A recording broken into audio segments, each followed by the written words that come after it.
Please subscribe. It has some components of subsidization because when it was started, the former President Kufuor, through his ingenuity, I think had a way of bringing in materials, bulk materials at discounted prices to make construction easier. And the margins on the project itself, I mean, most developers were making about 20% margin. For TDC, our margins are 5% or below. So we've made it a point that it's not a project that we want to generate so much profit, but to just develop, even if it's at break-even, and make units available to the people. We have also put in place a mortgage facility to make it easier for public servants to access these units.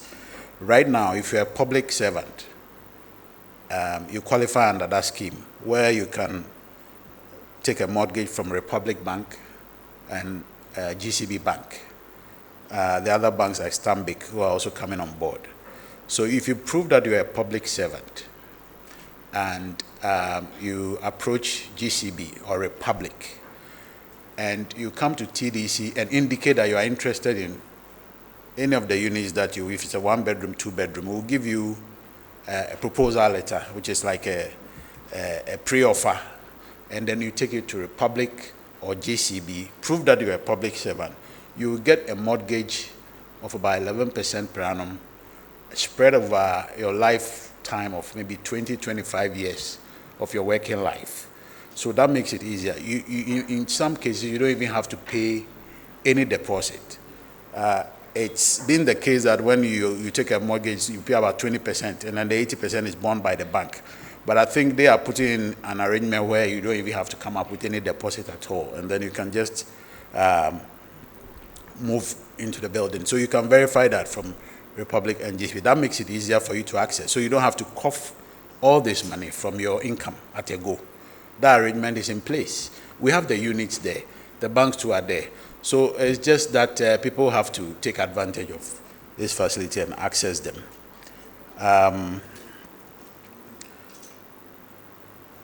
Yes, my other brother asked about the dollar thing. Forgive us, but we did this package.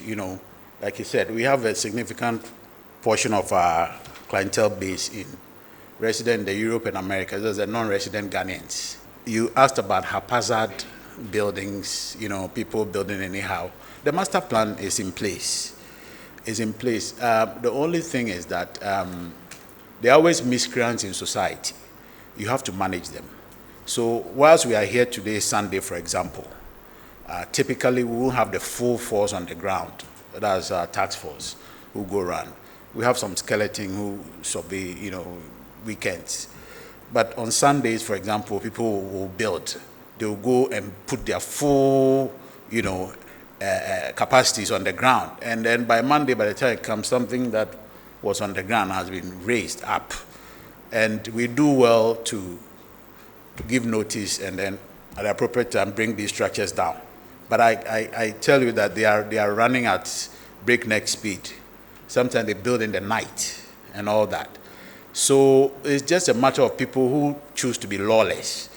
And we, in collaboration with the assemblies, do our best to nip them in the bud and stop them from, destroying the beautiful plan that we have in place. That being said, we still have the process of you coming with your drawings. TDC will look at it, approve whether it fits in the master plan, and then we forward it to the assembly for the permit to be issued. So that is in place. Aside that, there's been quite a number of redevelopment schemes that has also taken place, that has changed the plan a bit. But the redevelopment schemes are done orderly, right? But except that we have this encroachment and so on. You also asked about encroachment and how we are dealing with it. Yes, we have a wonderful agreement between ourselves and the national security. So they have deployed their staff who are in TDC. So our head of task force, for example, was deployed from national security. And we have a whole team of task force. And their work is to go around every day, checking illegal development and stopping them. Had it not been for their presence, I'm sure the situation would have been much worse than you see it. So I hope that answers your question.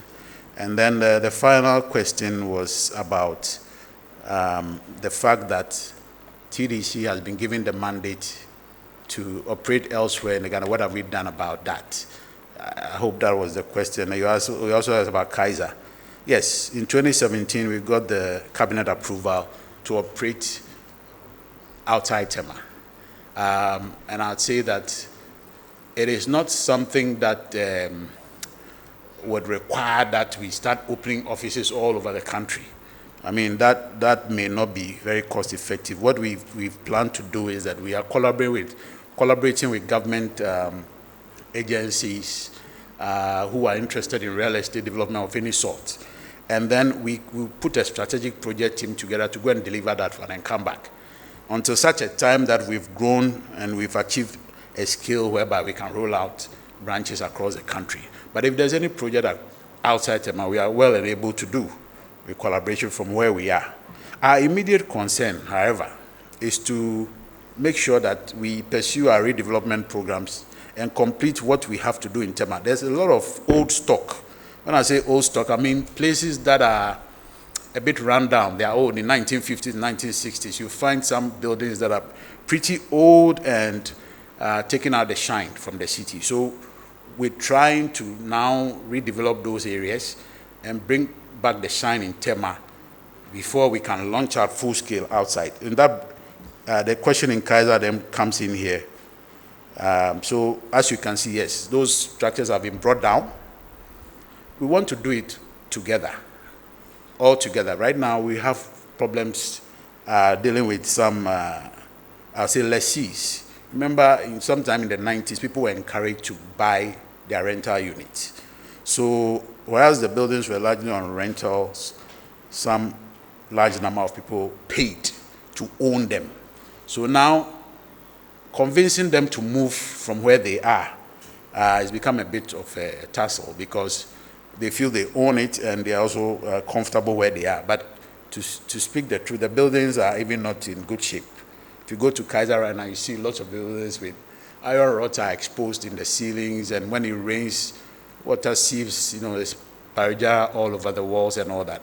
So we've given the matter to our legal team to try and handle. We've put compensations in place, to adequately compensate them for their movement. It has valued the apartments, giving them the value to take in monetary terms and then vacate, or opt to take one of the affordable units that we have in exchange. And those affordable units are even more expensive than what we have in Kaiser. So it's a win-win for them, but some feel that because of proximity and closeness to town, they are not moving. But there are structural integrity reports from AESL, Ghana Institution of Engineers, all pointing to the fact that it's a disaster-prone area. Those buildings could come down at any time. We have done our bit, and now that the matter is being dealt in the court, I believe that we are well covered. With time, we'll be able to move all of them and then develop the whole enclave at a go. So I believe that answers a round of questions. Thank you. Thank you very much.